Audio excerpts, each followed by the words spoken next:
La critique adressée au devoir envers soi-même repose en réalité sur une quadruple simplification.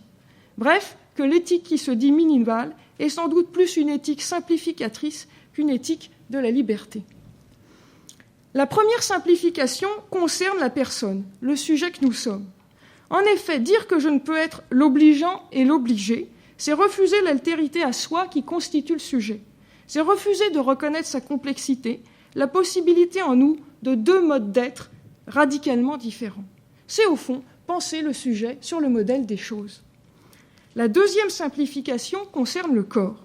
Tout d'abord, pour reprendre une formule de Descartes lui-même, qu'on accuse de dualisme, nous ne sommes pas en notre corps comme un pilote en son navire. Le corps n'est pas seulement quelque chose que j'ai, mais également quelque chose que je suis, même si ce n'est pas lui qui fait que je suis une personne. Nous ne pouvons l'abandonner sans nous perdre nous-mêmes. Nous ne pouvons rester indifférents à son sort. Même si ce n'est peut-être pas notre corps qui fait de nous une personne, elle n'est pas, cette personne, un être désincarné. Elle ne peut agir, comme l'affirme Kant dans les leçons d'éthique, je le cite, « sans l'intermédiaire du corps, en lequel seul notre usage de la liberté est possible ». Nous voyons donc clairement, poursuit-il, que le corps est une partie intégrante de nous-mêmes. Une personne sans corps serait incapable d'agir, serait un être de devoir sans pouvoir. Le dualisme n'aurait donc absolument aucun sens.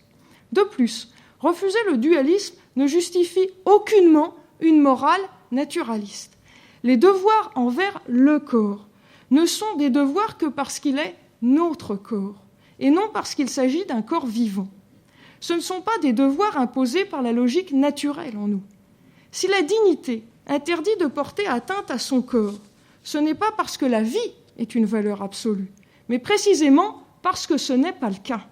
Comme le montre Kant dans la doctrine de la vertu, ce qui est problématique, c'est d'affaiblir ce qui nous permet tout simplement d'agir et donc de répondre à nos devoirs.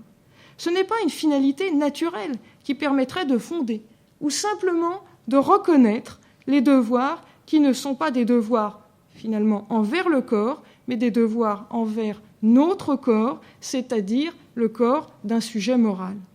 C'est l'exigence morale en nous qui conduit à changer notre regard et reconnaître une dignité à ce corps.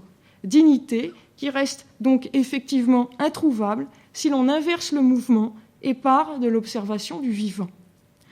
Parler de devoirs envers notre corps ne signifie pas, par exemple, que la sexualité libérée des exigences de la reproduction serait problématique parce qu'elle ne serait plus subordonnée à la conservation de l'espèce. La troisième simplification concerne la rigueur des devoirs.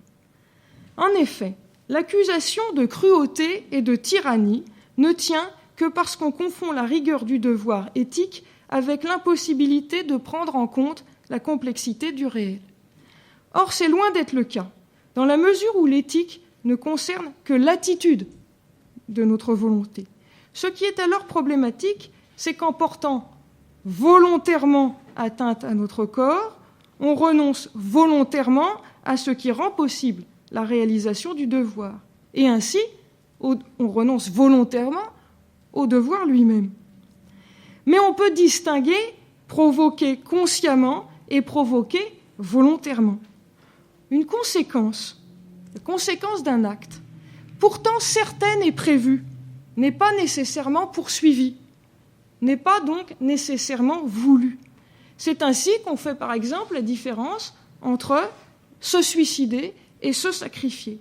Dans les deux cas, je provoque consciemment ma mort, mais dans le second, elle n'est pas visée. Elle n'intervient à la limite même pas dans ma décision. Jean Moulin ne s'est pas suicidé. De la même façon, on peut distinguer mutilation et amputation, même si l'amputation n'est pas simplement thérapeutique. Bref, reconnaître les devoirs moraux qu'impose la dignité de notre corps ne conduit absolument pas à condamner toute atteinte au corps. Mais cela interdit de la présenter, cette atteinte au corps, comme un devoir. La dignité empêche précisément de faire de l'éthique une morale tyrannique du sacrifice. J'en viens maintenant à la quatrième et dernière simplification propre à l'éthique minimale.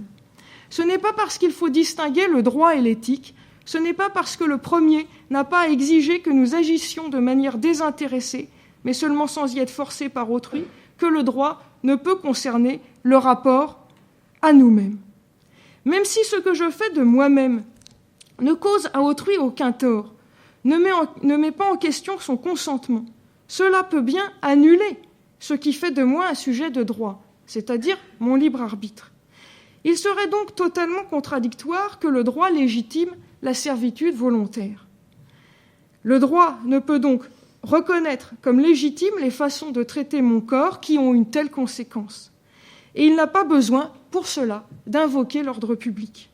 On pourra ainsi considérer, par exemple, que l'usage des drogues dures ne peut être légalisé, quand bien même il ne causerait aucun tort, aucun trouble à l'ordre public.